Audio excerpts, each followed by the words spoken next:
Lord Jesus, it's really, we need the blood. Amen. For Satan always accuses us day and night. Amen. That's why we need to proclaim to Satan that we have the blood.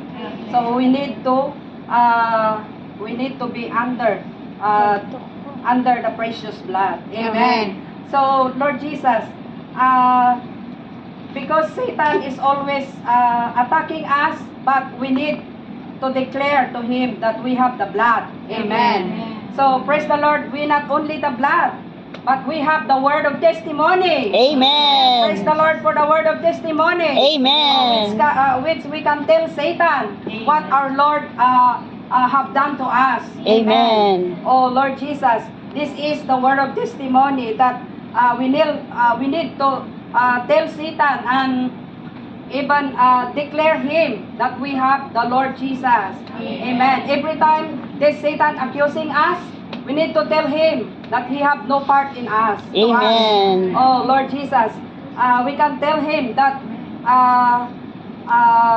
the Lord is within us. He is the one who defeat Satan or scattered him. Amen. Lord Jesus, that's why we must the overcomers must frequently proclaim the victory of Christ, testifying that the devil has been judged by the Lord. Amen. This is really the strong proof that we have the Lord itself. Amen. Not only we have the blood, but we have the word of testimony. Amen. And in this 6, it says here that they love not their soul life, even unto death. Amen. Oh, why we should not love our soul life? Because due to Adam's fall, Satan joined himself into man's life. That's man's soul life.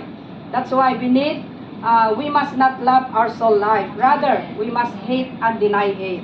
Amen. For in this soul life, Satan can join to us.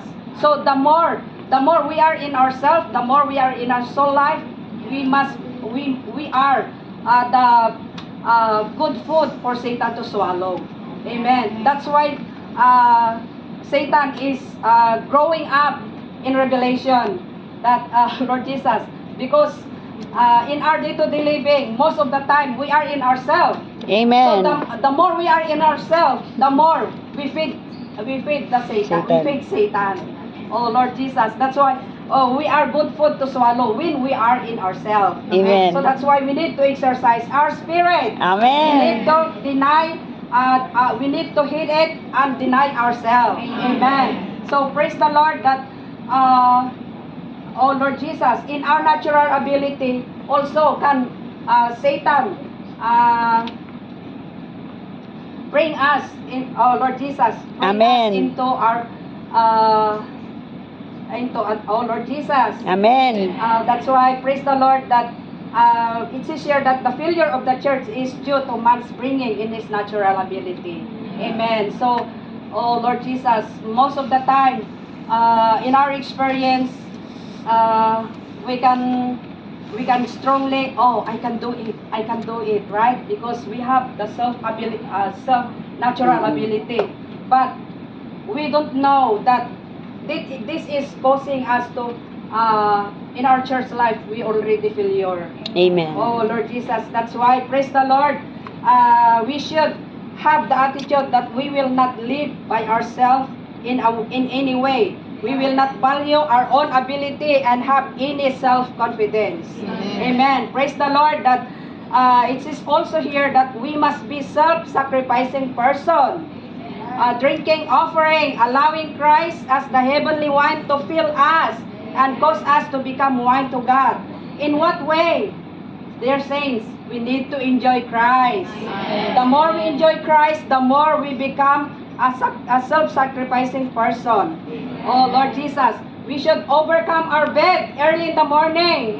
Oh Lord Jesus, there is really the eagerness. Oh Lord Jesus, early in the morning that, oh Lord, morning revival. Lord, remember all the sisters in this vital group.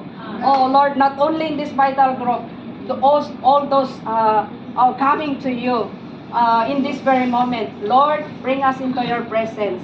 Oh, this is my prayer.